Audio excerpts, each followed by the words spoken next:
Welcome back, guys. Today I'm going to show you how to find and install a game called Tomb Raider Reloaded. So first thing first, open App Store, click on that blue icon right here in your home screen. Then make sure that you log in on your Apple ID account. Then click on the search button right here. And in the search bar, typing Tomb Raider Reloaded and go search right here. Then scroll down a little bit until you find the game. So click on that, then click Get, then Install, then confirm installation through Face ID or Touch ID or using password from your Apple ID account.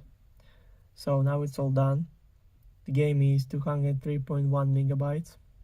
Also, all links will be in the description of this video. Hope you guys enjoy. Thank you for watching. Please like and subscribe for more. Bye.